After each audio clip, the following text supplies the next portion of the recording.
Imagina estar en una reunión de trabajo frente a 50 personas y de pronto, la pasante enciende su cámara por error.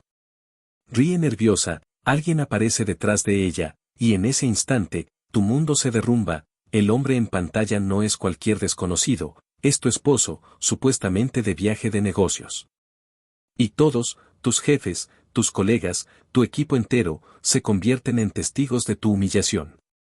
Pero lo que ellos no saben, es que esa traición no fue mi final.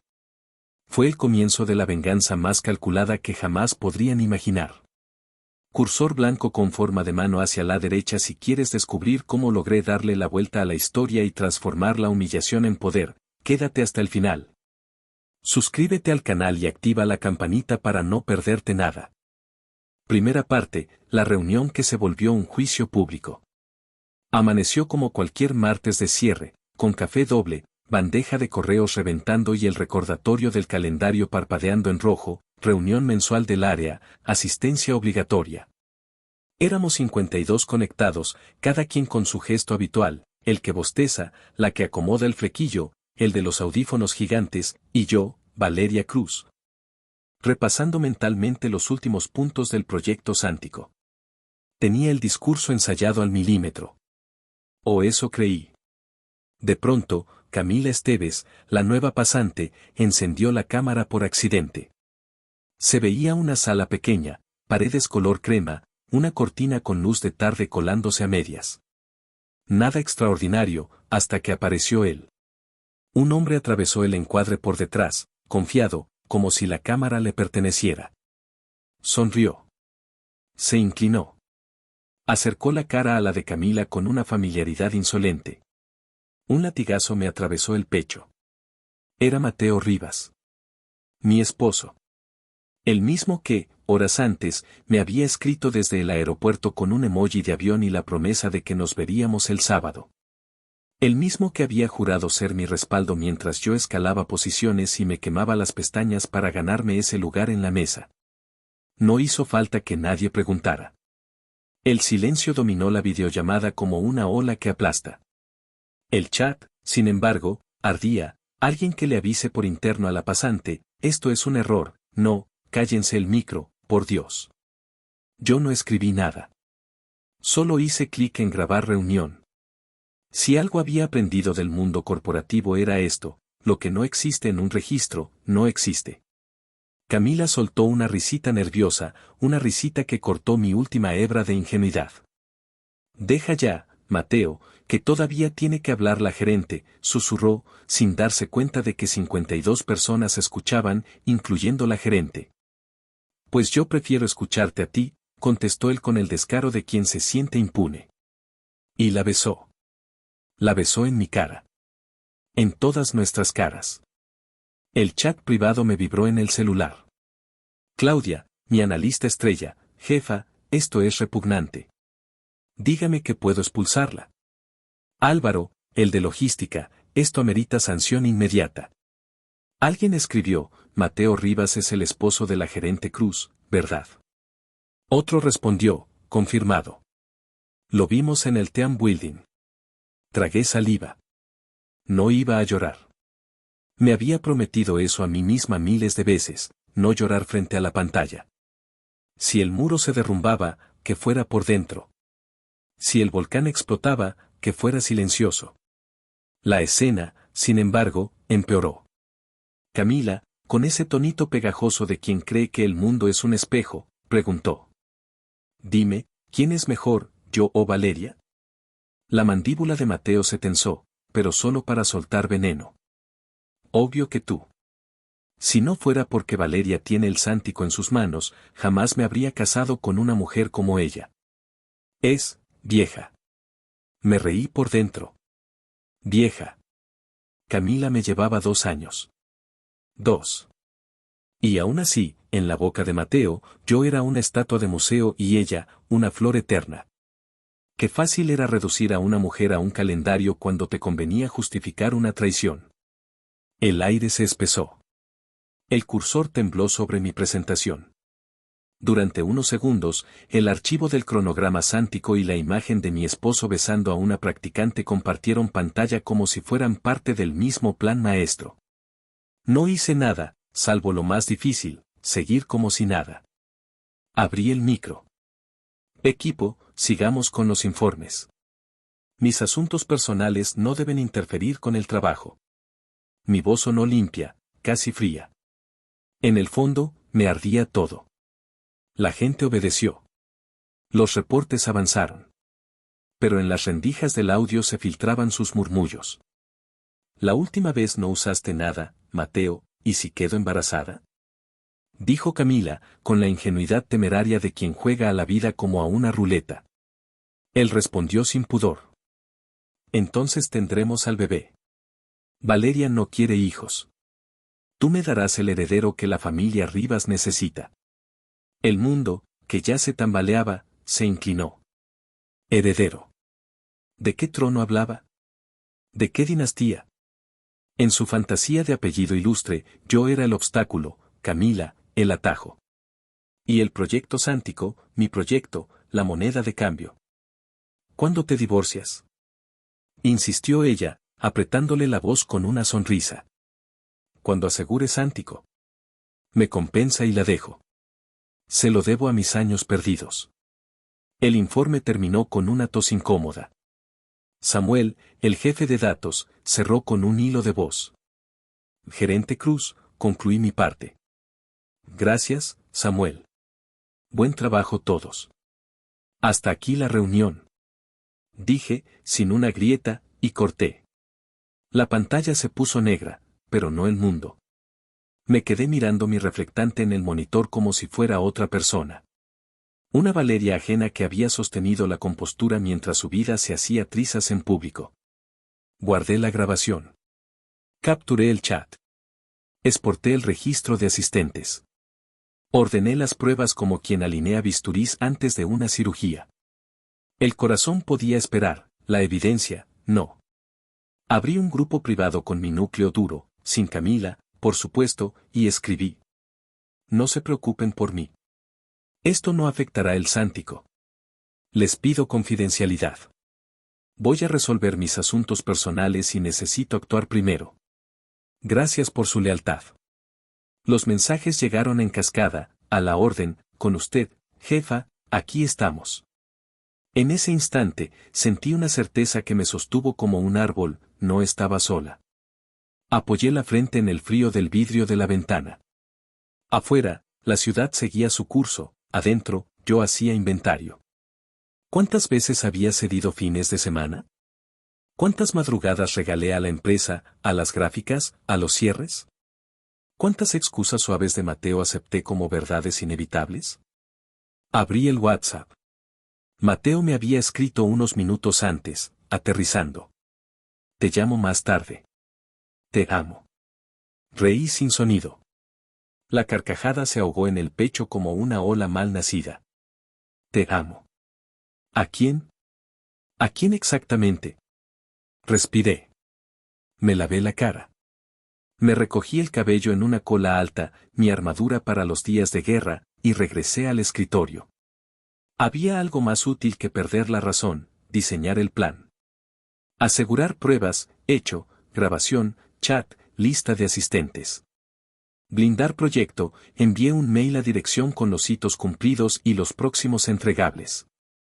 El asunto decía, Sántico, solidez de ruta crítica, actualizada. Nadie podría dudar de mi mando. Círculo de confianza, mensaje individual a Claudia y a Samuel, estoy bien. Necesito su cabeza fría conmigo. Mañana reordenamos tareas. Confidencialidad absoluta. Caja y activos, abrí mi tablero financiero. Revisé cuentas, movimientos, inversiones, propiedades. Nada quedaría al alcance de un oportunista. La pantalla me devolvió mi propia mirada. Me descubrí serena. Dolida, sí. Humillada, también. Pero bajo esa capa había algo más firme, determinación. Si aquel episodio había sido mi juicio público, yo convertía el veredicto en palanca.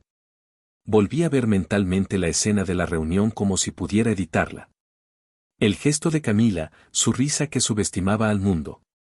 La seguridad impostada de Mateo, la manera en que inflaba el pecho cuando hablaba de un heredero. La cámara abierta como un confesionario. La empresa entera de testigo. Era una película, y yo me negaba a ser la extra que se retira en silencio. El celular vibró. Claudia otra vez. Jefa, si necesita que formalicemos algo con RRHH, yo redacto. Aún no. Todo a su tiempo. Respondí. Primero, el proyecto. Luego, todo lo demás. Abrí el calendario y programé una reunión de seguimiento técnica para el día siguiente a las 8 de la mañana con los líderes de frente. Quería que, al amanecer, la conversación fuera técnica, concreta, incuestionable. En paralelo, escribí un correo simple a Camila con copia a RRHH, recordatorio de protocolos de reunión, verifique cámaras y micrófonos antes de ingresar a juntas oficiales. Cualquier conducta inapropiada durante sesiones laborales será tratada por los canales correspondientes. Ni una palabra de más. Cada sílaba, una trampa legal menos para mí y un paso firme hacia lo inevitable. La noche fue larga y extrañamente consciente. Preparé té, me senté frente al espejo y ensayé la cara con la que no iba a llorar cuando viera a Mateo. La cara con la que sí iba a pronunciar cada frase que necesitara para acercar la situación. No me debía una explicación, me debía una estrategia. Antes de cerrar la laptop, escribí una nota para mí, como un ancla. Valeria, no te quitaron nada que no puedas reconstruir. Que la vergüenza cambie de dueño. Apagué la luz. El edificio crujió con su rumor habitual de tuberías y ascensores. Me metí bajo las sábanas y, por primera vez en mucho tiempo, no conté pendientes. Conté pasos. Pasos medidos, quirúrgicos, inevitables. Mañana, pensé, empieza otro tipo de reunión, la mía conmigo misma. Y no iba a temblar. Porque a veces el mundo te exhibe, para recordarte que nadie narra tu historia mejor que tú. Segunda parte, la llamada y la primera jugada. La noche después del desastre virtual se sintió interminable. Revisé cada documento, organicé las pruebas como piezas de ajedrez y planeé mis próximos movimientos. No iba a precipitarme, sabía que la guerra fría doméstica debía librarse con paciencia, no con rabietas. Cuando el reloj marcó las 11:47 de la noche, decidí dar el siguiente paso, llamar a Mateo. El tono sonó 3 veces, 5, 8. Tardó en contestar, como quien necesita unos segundos para ponerse la máscara correcta. Amor, su voz sonó cargada de una dulzura impostada. Lo siento, estaba ocupado con trabajo, no vi el teléfono. Trabajo. La palabra me dio risa silenciosa. Si por trabajo entendía acomodarse la camisa después de retosar con Camila, entonces sí, estaba muy ocupado. Pero yo no iba a confrontarlo todavía. No. Era momento de jugar al gato. Sonreí. Mateo, me gustan mucho las cortinas que tienes detrás, ¿podrías girar el teléfono un poco para verlas mejor? Su rostro cambió apenas 1 milímetro, un microsegundo de tensión en la mandíbula. ¿Las cortinas, para qué quieres ver eso? No tienen nada especial. Anda, gíralo. Tengo curiosidad. Él dudó, tragó saliva, y lentamente movió el teléfono. La cortina se agitaba, pero no era el viento. Había alguien escondido ahí. Lo supe por la sombra en el suelo, por el movimiento nervioso que intentaba ser discreto. ¿Por qué lo mueves tan lento? Dije con voz suave, como quien clava un alfiler con precisión, hay alguien detrás. El gesto de Mateo se endureció. No digas tonterías. Tú eres la única en mi corazón. Me limité a observarlo en silencio, sonriendo con los labios, no con los ojos. No necesitaba más pruebas, quería medir su reacción. La actuación era tan mala que me insultaba la inteligencia. Colgué la llamada poco después, inventando una excusa trivial. Lo dejé convencido de que aún no sospechaba nada. Pero dentro de mí, algo había cambiado, ya no buscaba respuestas, buscaba justicia. El inventario del matrimonio. Esa misma madrugada abrí la carpeta con todos nuestros bienes. Nuestro departamento, el auto, los fondos de inversión. Recordé cómo, antes de casarnos, Mateo había insistido en firmar un acuerdo económico para demostrar que no me interesaba tu dinero. En aquel entonces lo interpreté como un gesto noble. Hoy, lo veía como un golpe de suerte. Gracias a ese contrato, el apartamento era de mis bienes prematrimoniales. Mateo apenas tenía su sueldo mediocre. Todo lo demás, acciones, dividendos, propiedades, era fruto de mi esfuerzo. Yo lo levanté a él, no al revés. Lo tenía claro, iba a divorciarme, pero lo haría con bisturí, no con machete. No solo quería proteger lo mío. Quería que Mateo pagara con intereses cada peso que intentó exprimir de mí. Llamé a Luciana, una vieja amiga y abogada de confianza. Le conté lo esencial, cuidando cada palabra, y le pedí consejos sobre la estrategia legal. Ella, más indignada que yo, solo me dijo: no lo dejes respirar, vale. Y jamás permitas que un centavo de lo tuyo quede a su alcance. Colgué, agradecida, con una sensación nueva. El miedo se transformaba en cálculo. La guerra silenciosa en la oficina. Los días siguientes fueron un espectáculo paralelo. Camila volvió al trabajo como si nada hubiera pasado, con una sonrisa forzada y el cabello arreglado de 18 maneras distintas en un solo día. La oficina entera la miraba de reojo, como si cargara un cartel luminoso en la frente, la amante del jefe de la jefa. Nadie se atrevía a invitarla a almorzar. Nadie le ofrecía ayuda con tareas triviales. Sus correos se quedaban sin respuesta y sus presentaciones eran corregidas con frialdad quirúrgica. La soledad laboral la estaba devorando, y yo no tuve que mover un dedo. Pero me aseguré de dejarle claro un mensaje. Una tarde, fingí entrar al pasillo cuando ella lloraba por teléfono en la escalera. Es que Valeria me odia. Solo porque soy joven y bonita, no me soporta, decía entre sollozos. Tosí adrede. Ella se giró, pálida, con el celular aún en la mano. Señorita Esteves, le dije con la calma más gélida que encontré. Lo que haga en su tiempo libre no es de mi incumbencia. Pero si empieza a difamar colegas, existe un proceso formal de quejas. Dedique más energía a su trabajo y menos a dramatizar en escaleras. La vi encogerse como una hoja húmeda. No necesitaba más. Cada gota de miedo la haría depender más de Mateo, y mientras ella se aferrara a él, más evidencias me regalarían. Mateo, el actor trágico. Esa noche, Mateo volvió a casa con una sonrisa nerviosa. Apenas abrió la puerta, le lancé un chorro de desinfectante. ¿Qué haces? ¿Me vas a empapar?, protestó con fastidio contenido. No entrarás aquí hasta que estés limpio. ¿Quién sabe con qué suciedad vienes cargado? Giró sobre sí mismo como un niño castigado mientras yo lo rociaba entero. El gesto apenas velaba su irritación. Una vez dentro, intentó abrazarme. Yo me aparté con suavidad, como si no lo hubiera visto. ¿No me extrañaste?, preguntó, con esa voz que antes me parecía tierna y ahora me sonaba a un guión barato. Claro, mucho, respondí con una sonrisa tan falsa como la suya. Tanto, que prefiero que duermas en el estudio. Estoy saturada de trabajo y necesito concentración. No sospechó nada. Para él, yo seguía siendo la obsesiva laboral que priorizaba el proyecto a todo lo demás. Y mientras tanto, yo redibujaba cada línea de nuestro matrimonio con un plan meticuloso.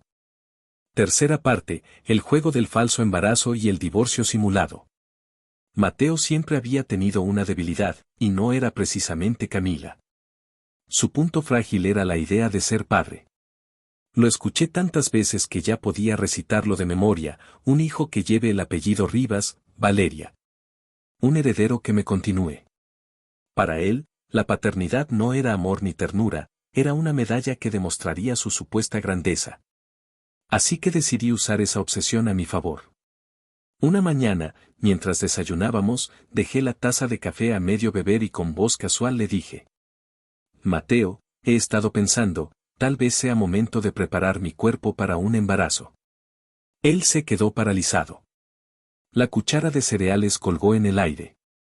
Sus ojos brillaron con una mezcla de incredulidad y entusiasmo. ¿De verdad, Vale, hablas en serio? Claro. Incluso ya pedí cita con un médico para iniciar un chequeo. Y mientras tanto, creo que deberíamos dormir en habitaciones separadas hasta que todo esté listo. No quiero distracciones. El pobre intentó disimular, pero su cara lo delató. En su cabeza estaba calculando a velocidad de vértigo, ¿y si Valeria queda embarazada antes que Camila? ¿Y si el heredero lo tiene ella y no la otra? La ansiedad le afloraba como sudor en la frente. Yo sonreí por dentro. El derroche estratégico. Ese mismo día me inscribí en los programas prenatales más caros de la ciudad. Clases de yoga prenatal, terapia musical para fetos, paquetes de recuperación postparto en centros de lujo. Incluso contraté 2 enfermeras especializadas por si acaso una faltaba. El dinero fluía como un río, pero con un destino bien calculado, la dueña del centro era mi mejor amiga de la infancia. Cada pago que yo hacía era, en realidad, una transferencia disfrazada que luego regresaría a mí cuando lo necesitara.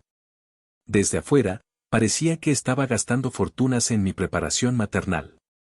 Desde adentro, era solo una jugada financiera perfecta.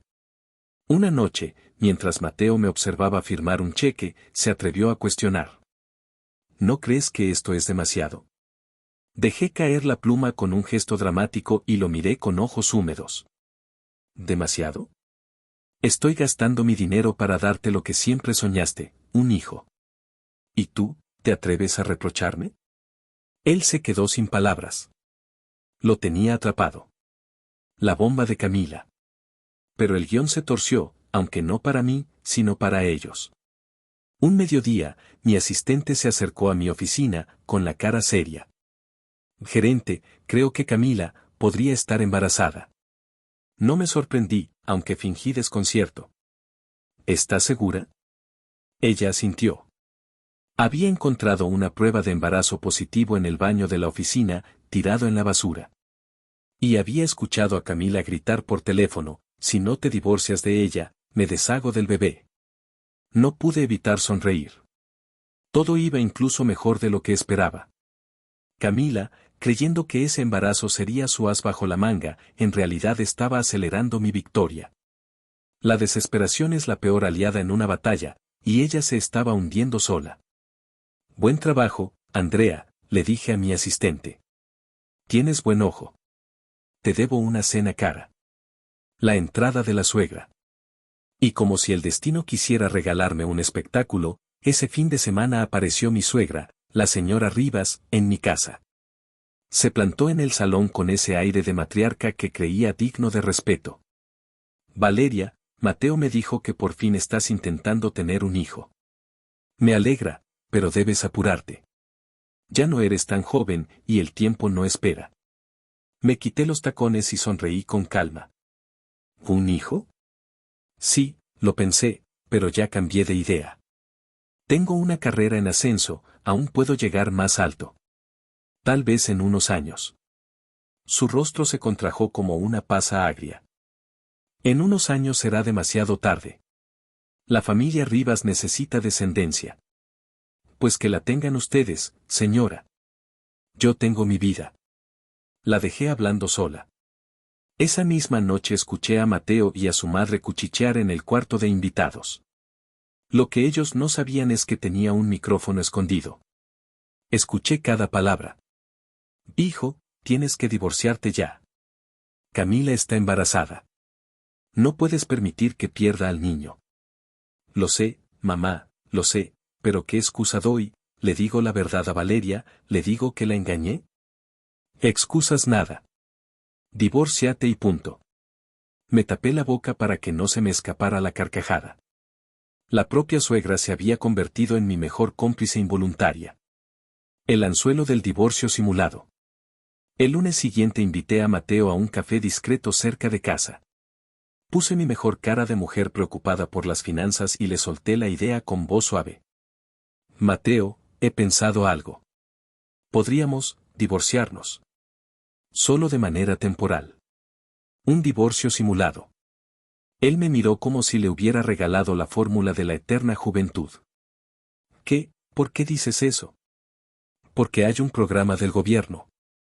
Subsidios para primeras compras de vivienda. Si te divorcias de mí y compras una casa a tu nombre, te la darán casi regalada. Luego nos volvemos a casar y tenemos 2 propiedades en vez de una, ¿lo entiendes? Es una jugada financiera perfecta. Sus ojos se iluminaron como luces de feria. Cayó directo en la trampa. Brillante, eso es brillante, vale. Hagámoslo ya mismo. Yo asentí con ternura. Pero para que funcione, el acuerdo de divorcio debe dejar todas mis propiedades a mi nombre, ¿de acuerdo? Es solo temporal, cariño. Confía en mí. Él asintió emocionado, convencido de que el universo le sonreía. No sabía que acababa de firmar su propia sentencia. El giro del engaño. Por supuesto, Mateo intentó negociar. Vale, y si nos divorciamos y tú te enamoras de alguien más, ¿qué pasa si el temporal se convierte en definitivo? No quiero quedarme sin nada. Lo miré como si me doliera que desconfiara de mí y propuse un añadido. Firmamos un papel aparte. Uno que diga que el departamento y el auto son tuyos en realidad, que solo me los quedo mientras tanto. Así, si pasa lo peor, puedes reclamarlos después. Sus ojos brillaron otra vez. Creía que había ganado. Yo, en cambio, sonreía en silencio. ¿Acaso olvidaba que mi primera carrera universitaria fue Derecho? Ese papel no tendría validez alguna frente a las pruebas de pago que ya tenía guardadas. Y así, en ese café, con 2 tazas de cappuccino tibio y el murmullo de la calle de fondo, Mateo Rivas firmó el comienzo de su ruina creyendo que era su coronación.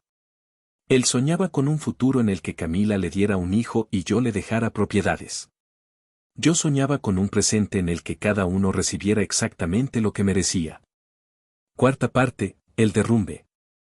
El divorcio simulado fue el botón rojo.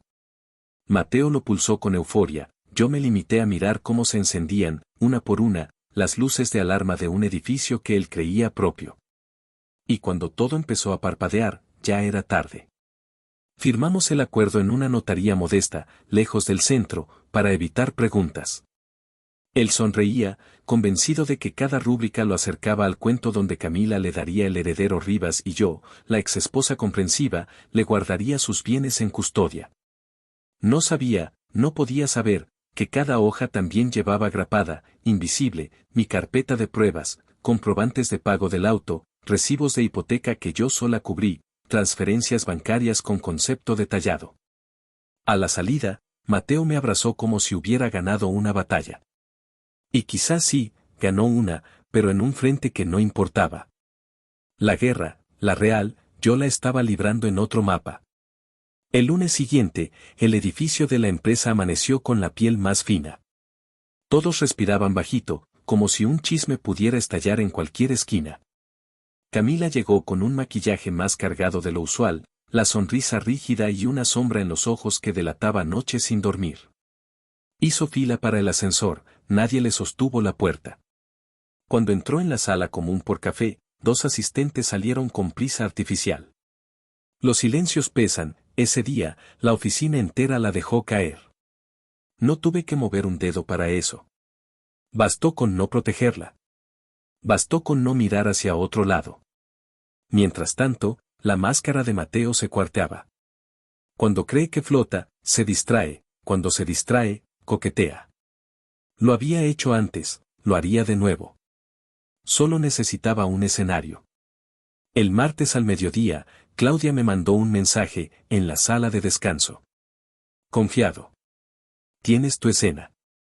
Caminé sin prisa. Al llegar, lo vi, Mateo apoyado en la mesada, postureando con su sonrisa de catálogo ante una practicante nueva que hacía esfuerzos por reírse de un chiste sin gracia. Entré como quien no ve, abrí el refrigerador, tomé agua, y entonces cerré la puerta con un golpe exacto.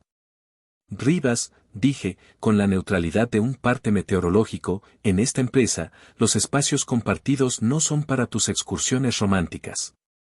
Si quieres socializar, solicita agenda en recursos humanos. Conmigo vienes a hablar ahora. La practicante se escondió tras su vaso. A Mateo se le atragantó la sonrisa. Lo conduje a una sala de reuniones con paredes de vidrio. No le grité. No hacía falta.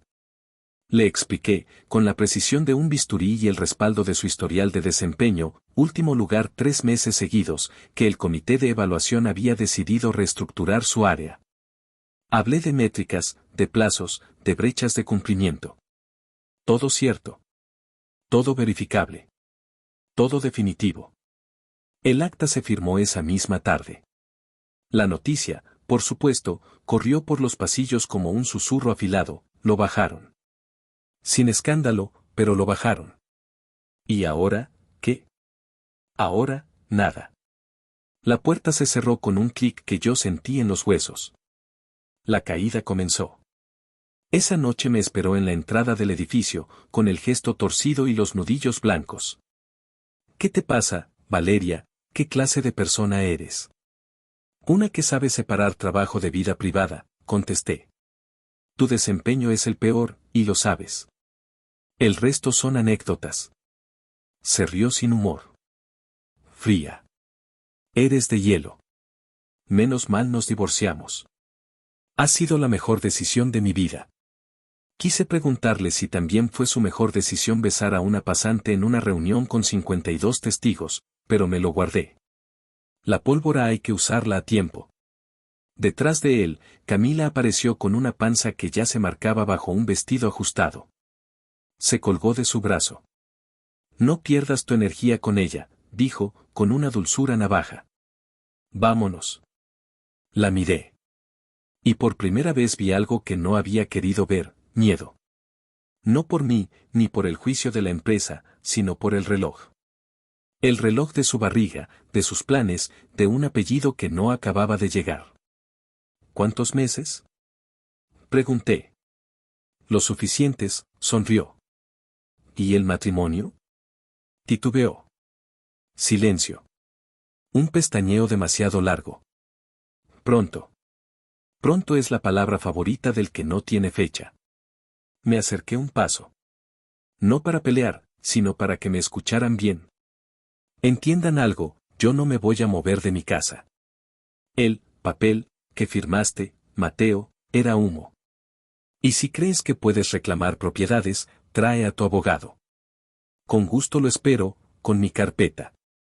Se miraron con una desconexión instantánea, como dos bailarines que olvidan la coreografía.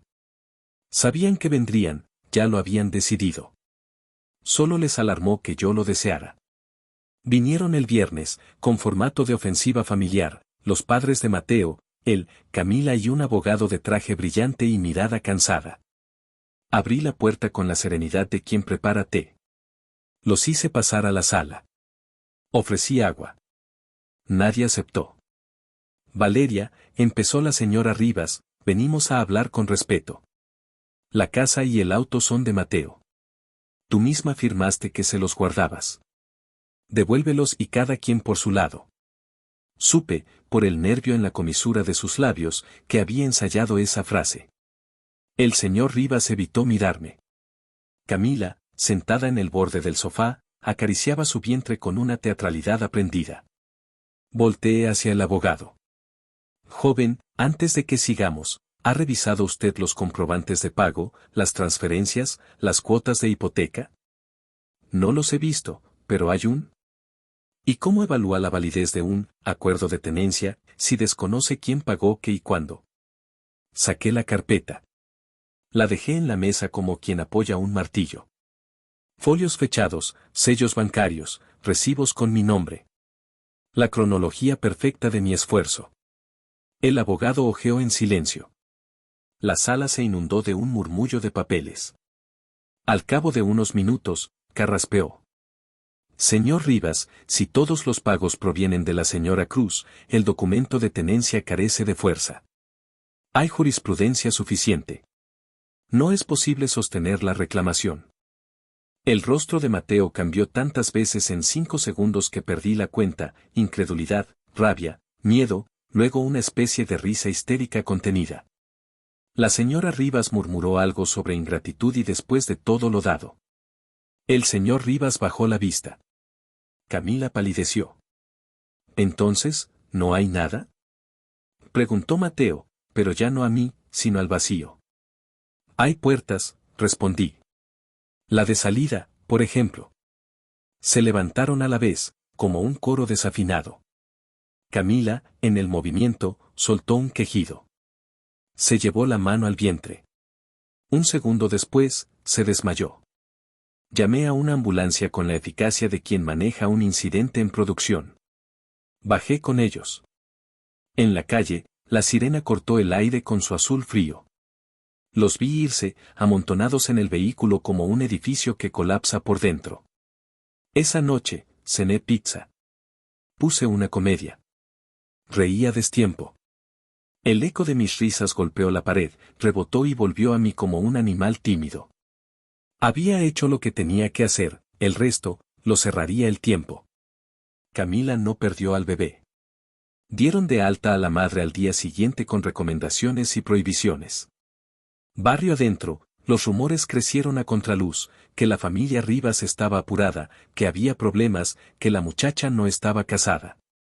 Yo escuchaba, tomaba nota mental, y seguía trabajando. Sántico no iba a esperarme por un melodrama, y yo tampoco iba a esperarlo a él. Mateo, desempleado y con mudanza inminente, se dedicó a lo único que sabía hacer bien, buscar nuevas víctimas. Y yo me dediqué a lo único que jamás me había fallado, trabajar mejor que nadie. Cuando uno asciende, se vuelve menos discutible, cuando uno se vuelve menos discutible, el chisme pierde potencia. Ese fue mi plan de reputación, demostrar, entregar, ganar. Un jueves, el director general me llamó a su oficina. Cerró la puerta, apoyó las manos en el escritorio. He escuchado cosas, Cruz. Y he visto otras. Lo que escucho, no me importa. Lo que veo, sí, tus números son impecables. Si mantienes el rumbo, en el próximo trimestre te propondré para el comité ejecutivo. Salí de allí con una certeza que tenía aroma a metal pulido, el futuro ya no era un rumor. Semanas después, él volvió a tocar mi puerta. No con traje y abogado, sino con hoodie y ojeras. Se arrodilló sobre mi felpudo grueso, inteligente, incluso para sufrir, y me dijo, con lágrimas a medida. Me equivoqué. Te juro que me equivoqué. Eres lo mejor que me pasó. La escena era un déjà vu gastado, el Mateo que se arrodillaba cada vez que quería resetear su culpa. Antes me ablandaba. Ahora, solo me aburrió. Mateo, estoy casada, mentí con una serenidad que me sorprendió. Y mide 1,90 m. Está estacionando. Si te encuentra aquí, no me hago responsable. Se levantó con la dignidad de un gato mojado. Bajó las escaleras tropezando, se perdió en la esquina. Cerré la puerta. La casa volvió a oler a madera limpia y a silencio útil. Esa noche, actualicé el roadmap del trimestre. En la lista de pendientes, taché uno que me costó años reconocer, dejar de pedir permiso para existir. Luego añadí otro, contar la historia cuando yo quiera, como yo quiera. Porque sí, el edificio de Mateo ya estaba colapsando. Pero más importante, el mío había pasado la inspección. Y con refuerzos. Al día siguiente, me llegó una noticia extraña, casi cínica en su justicia, el bebé no era de Mateo. Lo supe por un hilo que encendieron los pasillos y por la confirmación tardía de un conocido común.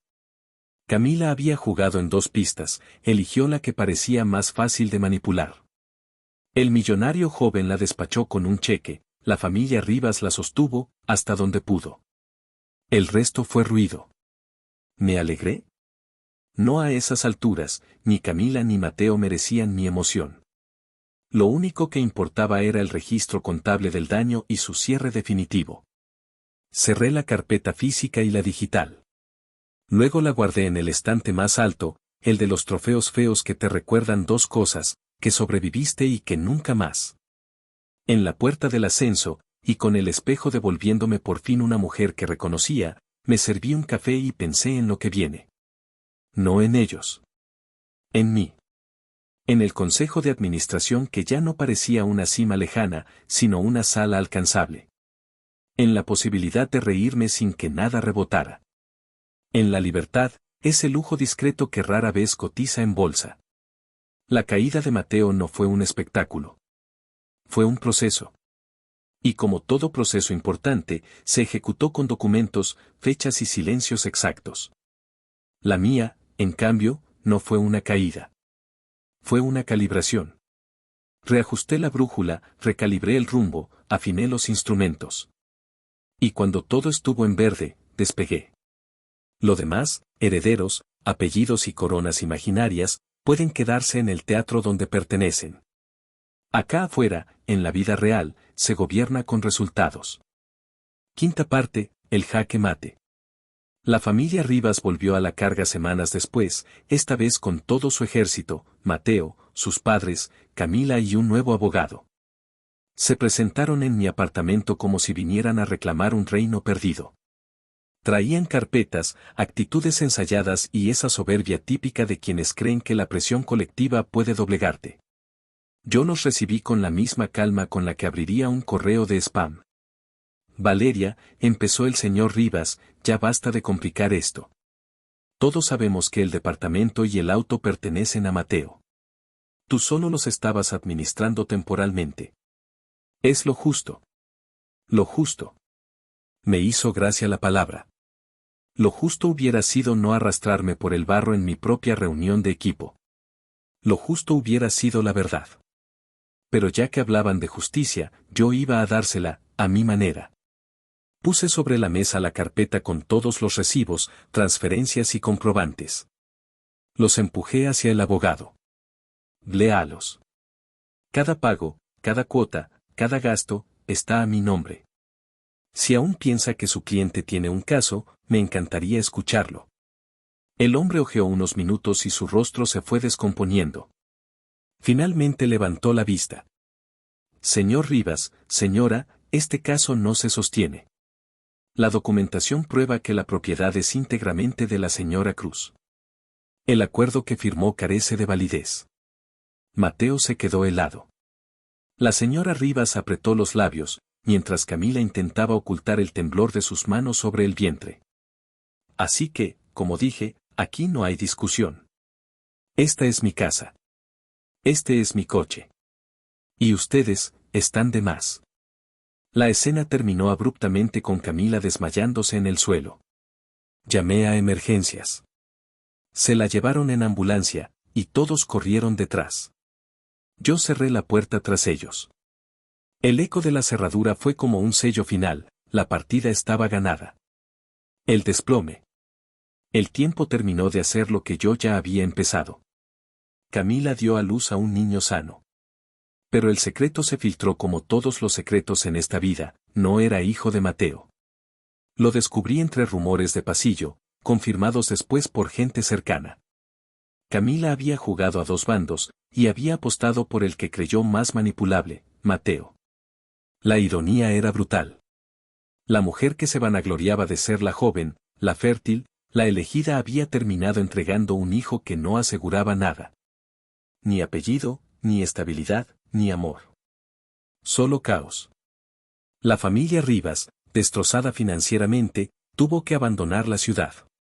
Mateo pasó de creerse heredero de un imperio a convertirse en yerno mantenido en un pueblo olvidado, bajo el techo de suegros con carácter de acero. Camila, incapaz de adaptarse a una vida común, acabó deambulando entre trabajos temporales y salidas nocturnas que apenas le daban para sobrevivir. Mientras tanto, yo seguí mi propio camino. El ascenso. En la empresa, mis resultados hablaron más alto que cualquier rumor. El proyecto Sántico fue un éxito, y con él vino la propuesta formal, asiento en el comité ejecutivo. El día que me entregaron la carta de promoción, la sostuve entre los dedos como si fuera un trozo de cielo tangible. No pensé en Mateo. No pensé en Camila. Pensé en mí. En cada madrugada de trabajo. En cada lágrima que nunca dejé salir frente a la pantalla. En cada estrategia que convertí en victoria. Algunos nuevos empleados, curiosos, susurraban todavía sobre aquella reunión famosa en la que todo se destapó. Yo solo sonreía y cambiaba de tema. No necesitaba aclarar nada. Quien tiene pruebas y resultados no necesita defenderse de fantasmas. Epílogo. Una noche, mientras cenaba sola en mi apartamento, ese mismo que Mateo intentó arrebatarme, pensé en lo irónico de todo. Ellos buscaron humillarme en público. Yo los destruí con documentos en privado. Ellos soñaban con herederos y apellidos. Yo construí algo más duradero, una reputación intocable. Me serví una copa de vino y miré por la ventana.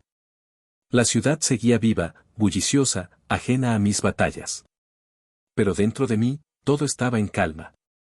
Porque al final, lo que aprendí es simple. Un matrimonio puede traicionarte, un apellido puede hundirte, pero tu carrera, tu esfuerzo y tu dignidad, eso nunca debe negociarse. Y yo, Valeria Cruz, estaba más viva que nunca. Sexta parte, los ecos del pasado. Creí que ya no volvería a escuchar nada de ellos, pero la vida siempre tiene un extraño sentido del humor. El nombre de Camila Esteves volvió a aparecer, no en mi bandeja de entrada ni en una reunión, sino en un rumor de pasillo que me alcanzó meses después. Está sola. Dicen que el bebé en realidad es de un heredero joven. Ella intentó acercarse, pero la familia la apartó. Así supe que lo que antes eran conjeturas ya era verdad, el niño no era de Mateo. La ironía era perfecta. Camila había apostado todas sus fichas a un apellido que jamás iba a sostenerla. Y cuando se descubrió que el hijo era de otro, perdió incluso el poco terreno que creía haber ganado. El hijo sin madre. El heredero legítimo no quiso reconocerla como pareja. La familia del joven aceptó al bebé, porque la sangre manda cuando se trata de herencias, pero a ella la expulsaron. Le dieron dinero suficiente para desaparecer, pero con una condición, jamás acercarse al niño. Era cruel, sí, pero también un destino predecible. El pequeño al menos crecería en una casa estable, con recursos, lejos de la inestabilidad emocional de una madre que nunca supo lo que quería. Yo me enteré de todo en una cena de negocios. Una colega, sin saber la conexión, comentó. ¿Escucharon lo de esa chica, Camila? Terminó de animadora en bares de lujo. Se volvió una de esas mujeres que dependen de quien pague más. No dije nada. Solo levanté la copa y brindé en silencio. Ese capítulo ya no me pertenecía. Mateo, el fantasma. De Mateo supe también por terceros. Al perderlo todo, regresó con sus padres al pueblo. La vida, que alguna vez creyó tener asegurada, se redujo a la rutina gris de un yerno tolerado. Para colmo, la nueva familia le impuso una humillación que jamás habría soportado en silencio. Los hijos que tuviera con su nueva esposa llevarían el apellido de ella, no el suyo. El linaje Rivas, por el que tanto se obsesionó, se desvanecía en el aire como humo de cigarro. Lo imaginé sentado en la mesa de esa casa, tragando rabia junto con sopa aguada, sonriendo de compromiso mientras por dentro moría de frustración. Y pensé, ese es su castigo, no mío. Valeria, la nueva etapa. Mientras ellos se enredaban en su propio derrumbe, yo florecía. El consejo directivo me recibió oficialmente y me convertí en la mujer más joven en ocupar ese asiento en la historia de la empresa. Ya no me definía como la esposa de Mateo ni como la mujer que sobrevivió a un escándalo público. Ahora era Valeria Cruz, ejecutiva de peso, estratega reconocida, voz respetada en un círculo donde pocas logran entrar. Los nuevos empleados escuchaban rumores sobre aquella reunión mítica, la de la pasante y el esposo, y a veces me lanzaban miradas curiosas esperando un comentario. Yo solo sonreía, como si fuera un recuerdo lejano, irrelevante. Nunca alimentes un fuego que ya apagaste. La elección de la libertad. Algunos me preguntan si pienso volver a casarme. Otros, si me pesa no haber tenido hijos. Sonrío siempre con la misma respuesta. Tengo lo que quiero. Lo demás, ya veremos. Porque aprendí que no todos necesitamos los mismos trofeos. Algunos buscan apellidos que heredar, yo prefiero proyectos que trasciendan. Algunos quieren un heredero que los perpetúe, yo quiero un legado construido por mis propias manos. Aquella Valeria que tembló en silencio frente a una cámara encendida ya no existe. Hoy, soy la que apaga los incendios antes de que empiecen, la que mueve piezas invisibles en el tablero, la que aprendió que un corazón roto se cura, pero una dignidad intacta te convierte en invencible. Epílogo. Camila sigue vagando entre promesas rotas y noches de neón. Mateo sigue atrapado en su nueva jaula, sin apellido ni orgullo que defender. El hijo, al menos, tiene un destino mejor, ajeno a sus errores. Y yo sigo adelante. Más fuerte. Más libre. Más mía que nunca. Porque al final, comprendí que no se trata de recuperar lo perdido, sino de construir lo que nunca podrán quitarte. Y eso, queridos, es la victoria más absoluta. Séptima parte, epílogo final. El tiempo, al final, pone a cada quien en su lugar. Mateo quedó atrapado en la rutina de un pueblo gris, reducido a la sombra de un yerno mantenido, sin apellido que heredar, sin proyectos que liderar, sin el brillo que alguna vez fingió tener. Su mayor miedo se cumplió, pasó de sentirse indispensable a volverse irrelevante. Camila, que se creyó protagonista de un cuento de hadas, terminó convertida en un susurro entre bares y promesas rotas. Su belleza, la moneda que tanto presumía, empezó a gastarse con rapidez. Y cuando la juventud deja de ser un arma, solo queda la crudeza de la realidad. El hijo de Camila encontró un hogar lejos de ellos, criado en una familia que, aunque estricta, le ofreció lo único que sus padres biológicos jamás pudieron darle, estabilidad. Y eso, en sí mismo, fue una victoria silenciosa. ¿Y yo? Valeria Cruz. Yo entendí que el verdadero poder no está en retener lo que se pierde, sino en saber soltar lo que te hunde. Perdí un matrimonio, sí. Pero gané algo mucho más valioso, la certeza de que nadie puede quitarte tu dignidad cuando eliges defenderla. Hoy me ven como la mujer más joven en ocupar un asiento en el consejo directivo. Tengo mi carrera, mi independencia, mi vida. Y aunque el pasado golpeó fuerte, también me dio la lección más grande. Cursor blanco con forma de mano hacia la derecha, el amor puede traicionarte. Cursor blanco con forma de mano hacia la derecha, las personas pueden decepcionarte. Cursor blanco con forma de mano hacia la derecha, pero tu valor propio, tu esfuerzo y tu dignidad, eso no está en venta. Me miro al espejo cada mañana y ya no veo a la mujer que tembló frente a una cámara encendida. Veo a alguien que sobrevivió, que aprendió y que es dueña absoluta de su historia. Y si me preguntas si me arrepiento, la respuesta es simple. No. Porque gracias a ese derrumbe, aprendí a construir un futuro que ya nadie podrá arrebatarme.